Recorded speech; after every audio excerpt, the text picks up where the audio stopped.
मिथुन राशि वाले बंधुओं, स्वागत है आप सभी का, हृदय से अभिनंदन है मिथुन राशि भिंड यूट्यूब चैनल में। तो मिथुन राशि वालों, जरा ध्यान से सुनिए। अपने पांव पर कुल्हाड़ी मारने वाले हो, बहुत बड़ी गलती करने जा रहे हो। जरा सोच समझ कर चलो। समय कठिन है, वातावरण अनुकूल नहीं है, परेशानियों का दौर है और आने वाला समय इस बात पर निर्भर करेगा कि आप इस समय और काल पर किस प्रकार से निर्णय ले रहे हैं। आज का यह कार्यक्रम बेहद महत्वपूर्ण है, जो आपको इस समय और काल पर की जाने वाली 3 बड़ी गलतियों से बचाएगा। 1 नहीं, 2 नहीं, 3 पूरी गलतियां। जी हाँ बंधुओं, 3 गलतियां आप ऐसी करने जा रहे हैं जो निश्चित तौर पर आपको बहुत बड़ी परेशानी में डालेंगी और अपने आने वाले समय और काल को आप स्वयं ही बर्बाद कर बैठेंगे। याद रखना कि परिवर्तन का यह समय है। इस समय और काल पर किए गए कार्यों का प्रभाव लंबे समय तक आप भोगने वाले हैं। ना केवल आप, बल्कि आपका पूरा परिवार भी भुगतने वाला है। याद रखना कि इंसान अपने कर्मों से ही अपने जीवन को निर्मित करता है। यदि वह सोच समझकर विवेकपूर्ण निर्णय लेता है तो आने वाला समय निश्चित तौर पर उसके लिए प्रभावशाली, सकारात्मक और शुद्ध होता है। और यदि वह अविवेकी निर्णय लेता है, बिना सोचे समझे मूर्खों की तरह बस आगे बढ़ता चला जाता है, तो 100% किसी गहरे कुएं या खाई में गिर जाता है। इसी समय और काल पर जरूरत होती है गुरुओं की, मार्गदर्शन की, ज्योतिष विद्या और देवी देवताओं की कृपा की, जो गहरी खाई में गिरने से बचाते हैं, सही निर्णय लेने की क्षमता उत्पन्न करते हैं और जहां आपका विवेक कम पड़ता है, वहां पर गुरुओं का मार्गदर्शन दिलवाते हैं। तो इसी क्रम में, इसी श्रेणी में हम आपके लिए आज का यह बेहद महत्वपूर्ण कार्यक्रम लेकर आए हैं। बंधुओं, एक चीज याद रखना है कि आज इस कार्यक्रम को जो भी व्यक्ति देख लेगा, वह बहुत बड़ी मुसीबतों को आधे रास्ते से ही वापस लौटा देगा। छोटी मोटी मुसीबतें आएंगी भी तो बस दरवाजा खटखटाकर वापस चली जाएंगी, जीवन में प्रवेश नहीं करेंगी। और इन सब से कहीं बढ़कर इस समय और काल पर आप जो दुख भोग रहे हैं, किसी के द्वारा दिया गया दुख, आपके स्वयं के कर्मों से नहीं, आपकी तो केवल भोली भाली और दूसरों पर भरोसा कर लेने की आदत की वजह से यह दुख आपके पास आया है। तो जो दुख आप इस समय और काल पर भोग रहे हैं, इस दुख से आपको निश्चित तौर पर छुटकारा दिलाने वाला आज का यह महाकार्यक्रम होने वाला है। भूल कर भी इसे अनदेखी न करना। इस कार्यक्रम में हम 3 बातें मूल तौर पर आपको बताएंगे। पहला ये कि कौन सी वो गलतियां हैं, कौन सी वो मिस्टेक्स हैं जो आप करने वाले हैं और अपने समय को खुद ही अपने हाथों से बर्बाद करने वाले हैं, खुशियों का गला घोंटने वाले हैं। दूसरा, 5 बड़ी भविष्यवाणियां, जैसा कि हमेशा करते हैं और सटीक रहेंगी भविष्यवाणियां, चंद्र राशि पर आधारित हैं, ग्रहों के सटीक आकलनों पर आधारित हैं और सबसे बड़ी बात की महामाई मां बगलामुखी की कृपा और आशीर्वाद और उनका मार्गदर्शन लेकर आई हैं ये भविष्यवाणियां। इन भविष्यवाणियों में महामाई के द्वारा दिए गए कुछ जरूरी आदेश भी हैं। इन बातों को समझना, जानना बेहद आवश्यक है। इन्हें हल्के में बिल्कुल मत लेना और इनके अनुसार अपने जीवन को ढालना, क्योंकि साथ ही साथ में कुछ जरूरी सलाह, उपाय और क्रियाएं भी देंगे। कार्यक्रम के अंत में आपको हम बताएंगे एक ऐसा महाशक्तिशाली उपाय, एक ऐसा देवता जिसके आप प्रतिदिन दर्शन करते हैं, साक्षात प्रत्यक्ष, लेकिन आप उसे देखकर भी अनदेखा कर देते हैं, समझते जानते भी नहीं हैं। जानते तो सब कुछ हैं, लेकिन अज्ञानतावश कह दें या भागम भाग जीवन की है या कुछ भी कह दें, इतना सरल स्वरूप है इस देवता का कि आप इसे देखकर भी अनदेखा कर जाते हैं। और हिंदुओं के पंचदेव में ये देवता शामिल है, यानी कि इनकी शक्ति असीम है। इन देवता से अपना काम कैसे करवाना है, अपनी गलतियों के लिए क्षमा कैसे मांगनी है, और इस देवता से जुड़ा एक ऐसा उपाय आपको बताएंगे जो अगले 11 से 21 दिनों के अंदर अंदर बड़े से बड़े दुखों से आपको बाहर निकालेगा। बहुत ही शक्तिशाली उपाय है, अब तक कभी किसी कार्यक्रम में नहीं बताया, इस कार्यक्रम में आपको बताने जा रहे हैं। साथ ही साथ एक टोटका जो पिछले कार्यक्रम में बताने वाले थे लेकिन समय की कमी की वजह से नहीं बता पाए, इस कार्यक्रम में बताएंगे। महाशक्तिशाली, सकारात्मक, पॉजिटिव तांत्रिक टोटका है। तंत्र का नाम सुनकर डर मत जाया करो। हर एक चीज जो आप पूजा पाठ करते हैं, हर एक काम आप करते हैं, वह तंत्र है। तंत्र यानी कि विधि।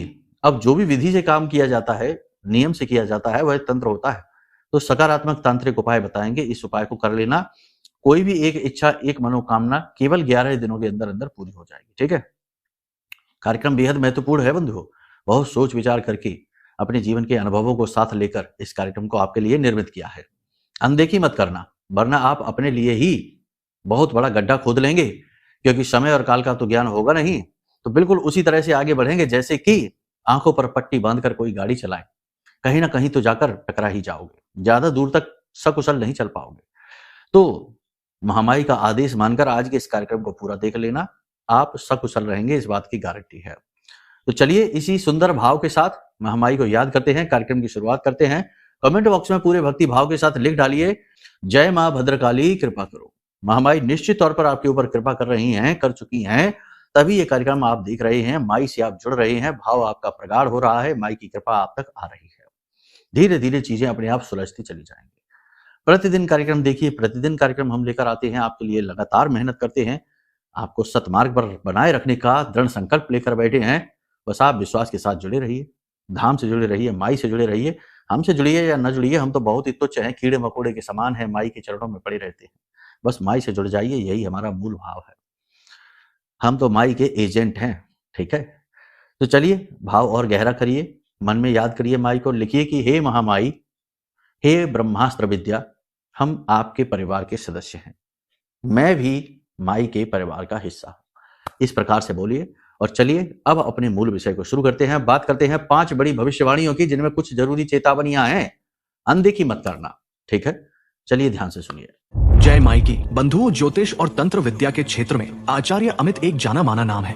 पूज्य गुरुदेव के साधनाओं और ज्योतिष विद्या के अनुभव बेहद दिव्य है। जी हाँ, पूज्य गुरुदेव ने जिसकी भी कुंडली का विश्लेषण किया और कुंडली के अनुसार उसे सटीक उपाय व महामाई माँ बगलामुखी की विशेष कृपा दी, उसके जीवन में सकारात्मक बदलाव तो आए ही है। फिर चाहे समस्या कितनी ही कठिन क्यों ना हो, समाधान तो अवश्य हुआ है। अब ऐसे में यदि आप भी अपने जीवन की किसी बड़ी समस्या से जूझ रहे हैं, जैसे कि कर्जा बढ़ता ही जा रहा है, काम धंधा और व्यापार सब रुक चुका है, रिश्ते नातों में तनाव हद से ज्यादा बढ़ गया है, पूरा जीवन ही नकारात्मकताओं से भर गया है, तो ऐसे में यही सही समय है जब आप श्रेष्ठ गुरु से मार्गदर्शन प्राप्त करें और जीवन के अंधकार को समाप्त कर दिव्य प्रकाश की ओर कदम बढ़ाएं। वीडियो में दिए गए नंबरों पर तुरंत संपर्क करिए और अपनी कुंडली का विश्लेषण व समाधान पूज्य गुरुदेव के द्वारा करवा लीजिए। देर ना करें, आपके देवी देवताओं के आशीर्वाद से ये मौका खुद चलकर आपके पास आया है, इसे गंवाना नहीं है।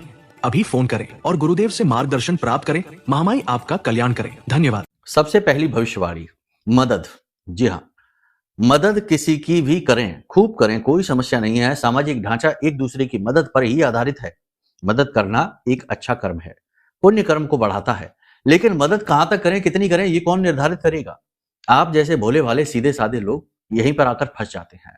आप ये तो समझते हैं कि हाँ, जो दुखी है, परेशान है, टेंशन में है, उसकी मदद की जाए। तो मदद करने के लिए कभी कभी खुद को, अपने आप को परेशानी में डाल देते हैं। पैसा इतना ज्यादा दे दिया कि अब खुद को कर्जा लेने की नौबत आ गई। किसी के साथ पार्टनरशिप डील कर ली, कोई ना कोई ऐसा कार्य कर लिया, ना चाहते हुए कर लिया कि अब खुद परेशान हो गए, टेंशन में आ गए।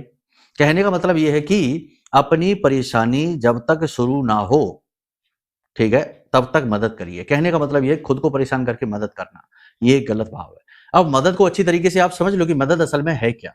कोई भी इंसान कष्ट में है, परेशानी में है, किसी प्रकार की टेंशन में डूबा हुआ है, और वह इंसान जो अपनी टेंशन, परेशानी, दुख, तकलीफ भोग रहा है, वह अपने प्रारब्ध यानी अपने ही कर्मों को काट रहा है।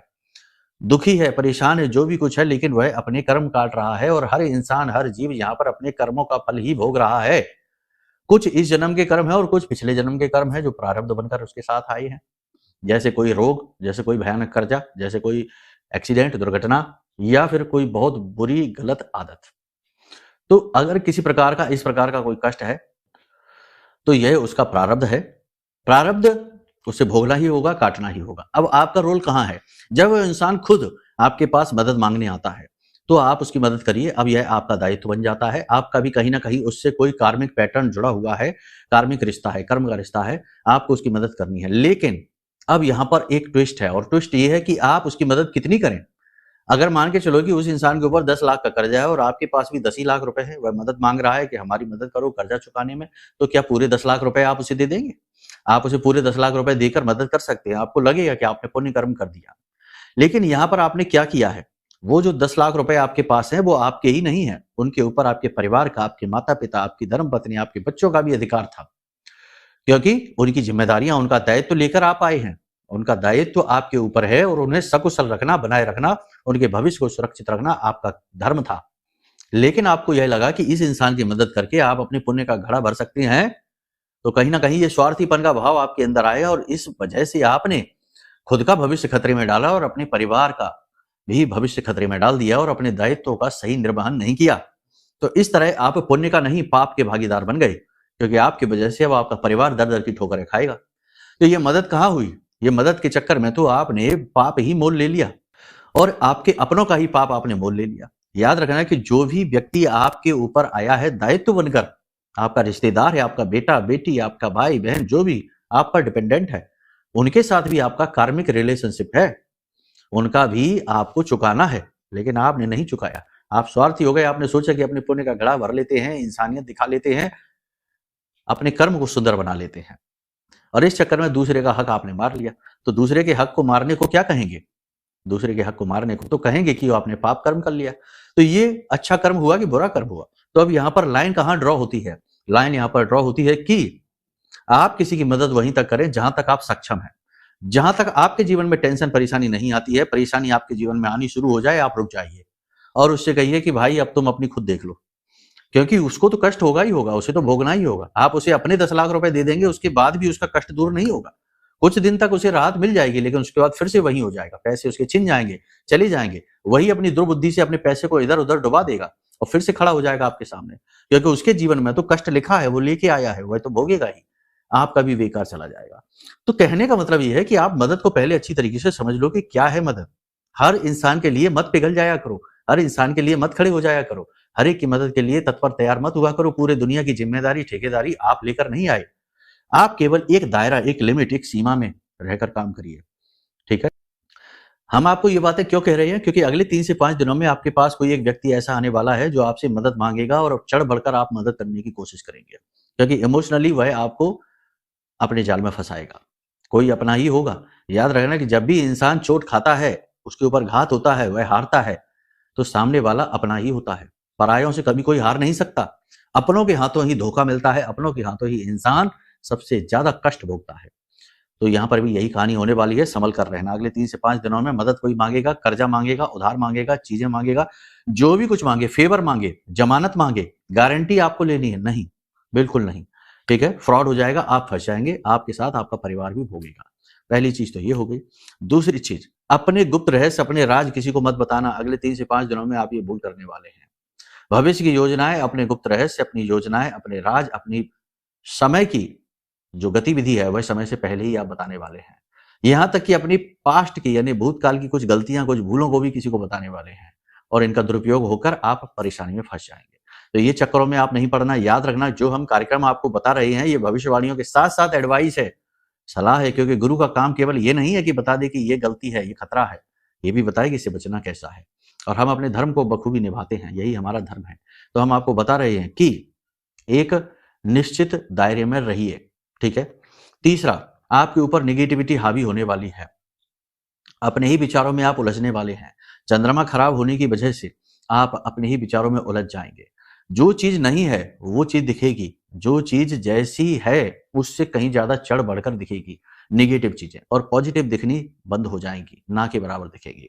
यानी कि निराशा, हताशा जरूर से ज्यादा मन पर हावी होगी। विचार मन में तमाम तरीके के आएंगे, अच्छे बुरे विचार सभी आएंगे, लेकिन आप विचारों के जाल में उलझ कर रह जाएंगे और ओवर थिंकिंग, तनाव, डिप्रेशन, एंजाइटी और रात को नींद लेने में परेशानी, इन स्थितियों में फंस जाएंगे। साथ ही साथ सिर दर्द, शरीर में बुखार आ जाना, टेम्परेचर बढ़ जाना और अनिद्रा की स्थिति, इस स्थिति में फंसकर आप अपने आप को परेशान कर सकते हैं। कहने का मतलब यह है, सोचिए इस प्रकार से कि आप जो कर सकते हैं बस उस पर आपका नियंत्रण है, उसे आप पूरी दिल से, पूरी तबीयत से करिए। जो समस्या आपके सामने है उसे सुलझाने की पूरी कोशिश करिए। 6 महीने बाद, 2 साल बाद, 10 साल बाद क्या होना है, क्या करना है, ये सोच सोचकर परेशान ना होइए। और जिस समस्या का समाधान आपके नियंत्रण में नहीं है वह आपका प्रारब्ध है, तो उसे ईश्वर की मर्जी मानकर, अपना कर्म काटने का विधान मानकर स्वीकार कर लीजिए।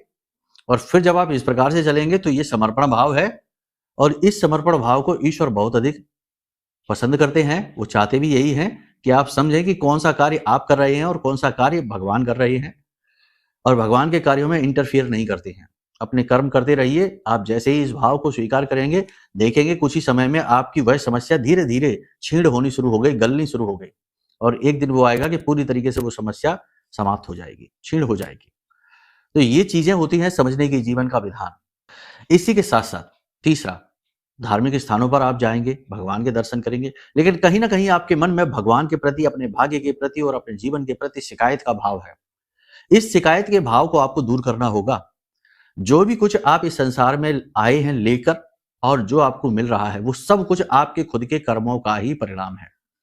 याद रखना कि इस समय और काल में आपको जो चीजें दिख रही हैं कि आपके साथ नाइंसाफी हो रही है, वो आपके साथ नाइंसाफी ना होकर आपका कोई प्रारब्ध, कोई कर्म, कोई पुराना कर्म कट रहा है। ये बात अलग है कि आप इसे समझ नहीं पा रहे, क्योंकि मानव मन मस्तिष्क की सीमा है, याददाश्त की एक सीमा है। अब कोई कहता है कि हमें कैसे पता चलेगा कि हमने पिछले जन्म में क्या किया था और हमें उसकी सजा इस जन्म में क्यों मिल रही है। तो ये चीज इस तरह आप समझ लीजिए कि इंसान के मस्तिष्क की एक सीमा है। अगर उसके मस्तिष्क में पिछले 10 जन्मों की याददाश्त को डाल दिया जाए तो इंसान का शरीर और दिमाग फट पड़ेगा। समझ रहे हैं आप? एक छोटा सा मोबाइल है जिसकी क्षमता है 10 जीबी के डाटा को कलेक्ट करने की, और 1000 जीबी का डाटा उसमें नहीं डाला जा सकता, सीमा से बाहर है, और जबरदस्ती कोशिश की जाएगी तो टेक्निकल फॉल्ट, एरर होगा। तो यही तो इंसान का मन मस्तिष्क है, जितनी उसकी क्षमता है, सामर्थ्य है, उतनी ही याददाश्त, उतनी ही मेमोरी, उतनी ही योग्यता उसके अंदर डाली जाती है। बाकी फिर आपके अंदर सहज ज्ञान भी तो है, कॉमन सेंस भी तो है, शास्त्र भी तो हैं, और ऋषि मुनियों के द्वारा जो उन्होंने जाना है, अपने अनुभव, अपने शोध, अपने रिसर्च में, वो उन्होंने किताबों में लिखा भी तो है। और वही तो गुरु के लिए कहा गया है हिंदू धर्म में कि गुरु साक्षात परम ब्रह्म। क्योंकि कर्म क्या है, ब्रह्म क्या है, धर्म क्या है, अध्यात्म क्या है, एक जीवन में ये सब कुछ जान पाना संभव नहीं है। तो फिर अपने गुरुओं के द्वारा दिए गए ज्ञान को जान लो, जिन्होंने अपना जीवन दिया, और जो उन्होंने किताबों में लिखा उस किताबों को पढ़कर उसे समझने का प्रयास करो। इस तरह आप बहुत कुछ समझ जाएंगे, बहुत कुछ जान जाएंगे। देखो, आज का यह जो कार्यक्रम है यह आपको मैच्योर बनाने के लिए है, स्पिरिचुअली ग्रो करने के लिए है। भविष्यवाणियां तो अपनी जगह हैं ही, जो घटित हो रहा है वह तो आप समझ ही रहे हैं। अब सबसे बड़ी बात, छोटी छोटी चीजें हैं, इन पर आप ध्यान दीजिए। सबसे बड़ी चीज ये है कि वाहन खुद का ही चलाइए, एकाग्र रहिए, अपने मन को इधर उधर भटकने मत दीजिए। समस्या चाहे जैसी भी हो, हर समस्या का समाधान है, आज नहीं तो कल है, बस लगे रहिए।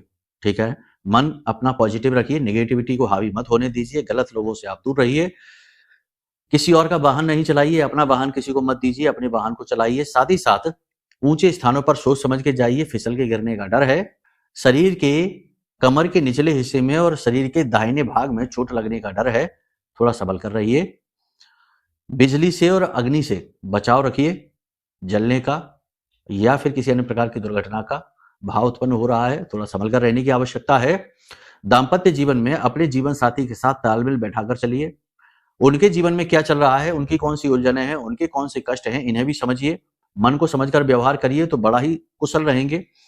आपको ऐसा लग सकता है कि आपका जीवन साथी आपको समझ नहीं रहा है, मनमानी कर रहा है, अपने मन की ही कह रहा है, आपके ऊपर हावी होने की कोशिश कर रहा है, बहसबाजी कर रहा है। ये सारे भाव आपके मन में उत्पन्न हो सकते हैं, लेकिन इन सब भावों का कोई मतलब नहीं है। आप खुद ही अपने शत्रु बन बैठे हैं अगर आप ऐसे विचारों में ज्यादा जाएंगे तो। इन विचारों का आना स्वाभाविक है, आने दो, लेकिन इसके बाद फिर सत्य की खोज करिए कि ऐसा क्यों है। सीधे किसी पर शक न कर लीजिए। अब प्रेमी जीवन में भी हम जैसे कह रहे हैं कि अभी शुक्र और सूर्य की युति बन रही है, इसमें नुकसान शुक्र का होता है। सूर्य तो अग्नि है, राजा है, शक्तिशाली है, शुक्र का नुकसान कर देता है, यानी कि अचानक से खर्चा आपके जीवन में आएगा, पैसे को आप रोक नहीं पाएंगे। प्रेमी जीवन में आपके तनाव होगा 101%। दाम्पत्य जीवन में भी प्रेम तत्व की कमी का एहसास होगा, आपको अकेलेपन का, एकांत का, सूनेपन का भाव उत्पन्न होगा।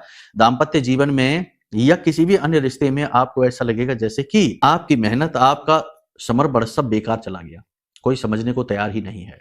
अकेलापन, सूनापन, खालीपन का भाव आपके अंदर उत्पन्न होगा। तो ये शुक्र की खराबी की वजह से है। अब ऐसे में कहीं आपकी जन्म पत्री में शुक्र खराब बैठा है तो आजीवन के लिए आप इस दोष से ग्रसित हो गए, आजीवन के लिए आपके मन में यह भाव रहेगा। आजीवन आप पैसा कमाएंगे, रुकेगा नहीं, फिसल जाएगा। आजीवन आपकी सफलता और असफलता में आप झूलते रहेंगे, कभी आप ऊपर चले जाएंगे, कभी आप नीचे आ जाएंगे, यानी सफलता असफलता के इस जाल में आप उलझे रह जाएंगे। कभी बहुत अच्छा जीवन हो गया, कभी बहुत खराब हो गया, अगर जन्म पत्री में शुक्र खराब है, और हमेशा लक्ष्य से भटके हुए रहेंगे। प्रेम की कमी आजीवन महसूस करेंगे आप, तो ये शुक्र की खराबी है। तो जन्म पत्री दिखवा लो। जन्म पत्री में शुक्र ही नहीं है, इसके अलावा भी 8 ग्रह और हैं, उन्हें भी देखकर बताया जा सकता है कि क्या समस्या है, क्या मूल कारण है और क्या समाधान है। सारी बातें आपको स्पष्ट तौर पर बताई जा सकती हैं, एक शक्तिशाली समाधान दिया जा सकता है। और जो लंबे समय से दुख तकलीफ चले आ रहे हैं, उनकी वजह से जो निगेटिविटी इकट्ठी हो गई है, जो आपके अंदर जड़त्व का भाव ला रही है, आपके कर्मों को फलीभूत नहीं होने दे रही है, गलत चीजों को अट्रैक्ट कर रही है, इन चीजों को हटाने के लिए झटके से, इंस्टेंटली इन चीजों से छुटकारा पाने के लिए यह महाशक्तिशाली माई का महारक्षा कवच है। ब्रह्मास्त्र विद्या मां बगलामुखी का महाशक्तिशाली रक्षा कवच है, जो माई के सबसे शक्तिशाली मंत्र से जागृत है, अभिमंत्रित है, बहुत शक्तिशाली है। जिसने भी इसे आज तक लिया है, जितने लोगों ने लिया है, लौटकर हमें धन्यवाद जरूर कहा है, क्योंकि इसका अनुभव उन्होंने खुद महसूस किया है। ठीक है, तो आप इसे मंगवा सकते हैं, कुंडली का आकलन करा सकते हैं, आपको सारी चीजें स्पष्ट तौर पर पता चल जाएंगी, कोई टेंशन ही नहीं है, सारी टेंशन आपकी हमने ले ली। ठीक है, कुछ जरूरी साधनाएं भी हम दे देते हैं, छोटी छोटी साधनाएं, 7 दिन की साधना, 11 दिन की साधना, 21 दिन की साधना, 36 दिन की साधना। तो इन साधनाओं में इतनी अधिक शक्ति है कि संकल्प लेकर आप जब साधना करते हैं तो बड़े से बड़ा कष्ट कट जाता है, शुरुआत तो हो ही जाती है। यकीन मानिए बहुत ही शक्तिशाली साधनाएं होती हैं, लेकिन ये साधनाएं तो हम तभी देंगे ना जब आप अपनी कुंडली दिखाएंगे, हमें पता तो चले कि आपके इष्ट कौन है, आपके अंदर किस साधना को करने का बल है, आप किस प्रवृत्ति के इंसान हैं, तो उसी हिसाब से आपको साधना दी जाएगी। कहने का मतलब यह है कि आपके जीवन के जो कष्ट हैं इस समय के, उसको काटने की पूरी व्यवस्था है। अब आपके पास मान लो कि अपना डाटा ही नहीं है, जैसे कि आपके पास कुंडली ही नहीं है अपनी, आपको जन्म स्थान, जन्म का समय, जन्म का तारीख वगैरह याद नहीं है, तो भी कोई टेंशन की बात नहीं, उसके भी समाधान है ज्योतिष में। बस आप फोन करिए, जो वीडियो में नंबर है इन नंबरों पर फोन करिए, आपको कहीं ना कहीं से मार्गदर्शन जरूर मिलेगा, कष्ट काटने का मार्ग अवश्य दिखेगा, इस बात की गारंटी है। ये याद रखना कि यहाँ केवल ज्योतिष ही नहीं है, यहाँ सबसे पहले महामाई हैं, ब्रह्मास्त्र विद्या बैठी हैं, वो मार्ग दिखाएंगे आपको। ठीक है, और हम तो छोटे से माध्यम, कीड़े मकोड़े के समान है उनके सामने, आपके लिए बस सहायक का कार्य करेंगे, काम तो माई ही कर रही हैं। ठीक है, तो इस चीज को आप समझिए। अब भी अगर आपके मन में कहीं ये भाव आ जाता है कि हम कुंडली का प्रचार कर रहे हैं, महारक्षा कवच को बेचने की कोशिश कर रहे हैं, तो बिल्कुल मत करवाना, कोई जरूरत नहीं है, फिर तो हमारी बताई कोई बात फलित ही नहीं होगी। ठीक है, और ये महारक्षा कवच भी मत मंगाना, क्योंकि माई नहीं जाएंगी, केवल ये डब्बा खाली चला जाएगा आपके घर तक, मां नहीं जाएंगी। क्योंकि जिनके पास कुभाव है, जिनके पास कुतर्क है, दुर्बुद्धि है और अविश्वास है, ऐसे लोगों के यहाँ देवता तो नहीं जाते, हाँ भूत प्रेत पिशाच राक्षस जरूर चले जाते हैं, क्योंकि ऐसे लोगों का घर इन जीवों का, इन लोगों का निवास स्थान होता है। ठीक है, तो ऐसे में हम कुछ नहीं कर सकते, अभी 10-5 जन्म और लेने होंगे आपको, तब आपके अंदर भाव प्रगाढ़ होगा दैवी शक्तियों के प्रति, गुरु के प्रति, और आप वाणी को समझ पाएंगे कि क्या सत्य वचन है और क्या प्रपंच है। देखो चीजें कठोर हैं और जीवन खुद कठोर है, आप इसे ये ना समझिए कि जीवन कोई खेल है। ठीक है, ये खुद कठिन है, यहाँ आपको कठोरता के साथ चलना होगा और आपको कठोर वचनों को सुनने का आदी होना पड़ेगा, तभी आप अपने जीवन में कुछ महत्वपूर्ण बदलाव लाने का दम रखेंगे। ठीक है, संभल कर चलिए, अपने स्वास्थ्य का विशेष ख्याल रखिए, भावनाओं का विशेष ख्याल रखिए, ओवर थिंकिंग न करिए, वाणी को नियंत्रित रखिए और वाहन आदि संभल कर चलाइए। पैसे को बचाकर रखिए, किसी को मत दीजिए और जरूरत से ज्यादा किसी को अपनी बातें मत बताइए। बस इन बातों को मान लीजिए, आपका समय बहुत अच्छा चला जाएगा। महामाई के यही संदेश है, सबसे बड़ा संदेश है महामाई का कि आप अपने ऊपर विश्वास रखिए। ठीक है, ये सबसे बड़ा, क्योंकि इस संसार में, इस ब्रह्मांड में आपके लिए आपसे ज्यादा महत्वपूर्ण कोई है ही नहीं, कोई भी नहीं, सिर्फ आप हैं। ठीक है, अपने आप का ख्याल रखिए, अपने शरीर का ख्याल रखिए, अपने शरीर को पालिए और अपने मन मस्तिष्क को नियंत्रण में रखिए। ठीक है, यहां तक सारी बात आपने समझ ली है। अब बात करते हैं उपाय और क्रियाओं की। तो सबसे पहला उपाय, देखो हिंदू धर्म में 5 देवताओं का विधान है, सबसे महत्वपूर्ण पंचदेव हैं और उनमें से भी सबसे ज्यादा महत्वपूर्ण जो देवता हैं वो कहे जाते हैं सूर्य देव, सूर्य नारायण, भगवान नारायण का ही स्वरूप कहे जाते हैं। संसार को संचालित करते हैं जिस प्रकार भगवान नारायण संसार को संचालित करते हैं, सूर्य देवता अपनी यात्रा के माध्यम से संसार को संचालित करते हैं। आप खुद देखिए, सूर्य देवता से जीवन चल रहा है कि नहीं? हर जीव जंतु जो पृथ्वी पर मौजूद है सूर्य देवता से ऊर्जा प्राप्त कर रहा है, और सूर्य देवता आपके सामने रोज आते हैं कि नहीं, और साक्षात प्रकट होते हैं। ये कोई फिल्म नहीं है, कोई फोटो नहीं देखते आप इनकी, आप रियलिटी में इनको देखते हैं, लेकिन देखकर अनदेखी कर देते हैं। प्राचीन काल में आप देखिए, ऐसा कोई हिंदू नहीं होगा, ऐसा कोई हिंदू का घर नहीं होगा जहां सूर्य देवता को जल समर्पित ना किया जाता हो, अर्घ्य ना दिया जाता हो। लेकिन अब ऐसा नहीं होता, अब लोगों को विश्वास ही नहीं है, लोग खुद ही सब कुछ करना चाहते हैं, सुपर हीरो बन गए हैं और इस चक्कर में अधकचरे हो गए हैं, ना यहाँ के हैं ना वहां के हैं, ना जड़ जमीन में है और ना हवा में ही उड़ पा रहे हैं, बीच में लटके हुए हैं, क्योंकि धर्म से दूर है, आध्यात्म से दूर है और भौतिकता में लिप्त हैं, वासनाओं में डूबे हैं। जरूरतें भी पूरी हो नहीं पा रही, मन को भी संतोष मिल नहीं पा रहा, सब कुछ होते हुए भी व्याकुल है, रो रहे हैं। आप समझिए, हमारे पास कुंडलियां आती हैं तो कई मंत्रियों की कुंडली आती हैं, कलेक्टर, डीएसपी, एसपी की कुंडली आती, कर्नल, जनरल की कुंडली आती, बड़े बड़े उच्च अधिकारियों की कुंडली है हमारे पास। लेकिन हमने देखा है कि जिसके पास धन नहीं है वो धन के लिए रो रहा है, जिसके पास धन बहुत है वो किसी और के लिए रो रहा है, कोई रिश्तों के लिए रो रहा है, कोई बेटा बेटी के लिए रो रहा है, कोई पदोन्नति के लिए रो रहा है। मतलब कहने का यह है कि जिनके पास जो है वो तो दिख नहीं रहा, जो नहीं है बस उसे देख देख कर रो रहे हैं। ये अविद्या नहीं तो और क्या है, अविवेक तो नहीं तो क्या है, माया का प्रभाव नहीं तो और क्या है। तो कहने का मतलब यह है कि अविद्या कब घर करती है दिमाग में, माया कब हावी होती है, जब धर्म से दूर होते हैं। और धर्म से जुड़ने का सबसे पहला प्रयास आप रोज कर सकते हैं। सूर्योदय से पहले जागिए, सूर्योदय होते ही सूर्य देवता को जल समर्पित कर दीजिए, अर्घ्य दे दीजिए। जैसे ही आप अर्घ्य दें उसके बाद आप सूर्य देवता के सामने दीनहीन होकर खड़े हो जाइए। जैसे पिता के सामने एक बालक खड़ा होता है अपनी इच्छा, अपनी विश पूरी करवाने के लिए। मान लो कि उसे अपने पिता से कोई उपहार चाहिए, कोई गिफ्ट चाहिए, एक साइकिल चाहिए, तो वो कैसे अपने पिता को चमचागिरी करता है ना? बात समझिए, कैसे अपने पिताजी को मनाने की कोशिश करता है। ऐसे मनाइए, मन ही मन करिए, दिखावा ना करिए, ऊपर से शांत रहिए, बस मन ही मन बात करिए। हे प्रभु, हे सूर्य नारायण, हे भगवान, आप हमें हमारी इस समस्या से मुक्त करिए, कर्जे से मुक्त करिए, अपने भाव को प्रगाढ़ करिए। आप समझिए, इस उपाय को आप करके देखिए, बस निवेदन करिए मन ही मन, हे भगवान हमें इस कष्ट से मुक्त करिए, हम इस कष्ट में फंस गए हैं, हमें इससे बाहर निकालिए, हम आपकी शरणागत हैं। ठीक है, इस प्रकार से भाव उत्पन्न करिए और जो भी भूल चूक हमसे हुई है उसके लिए हमें क्षमा दीजिए, हम मूर्ख हैं, अबोध हैं।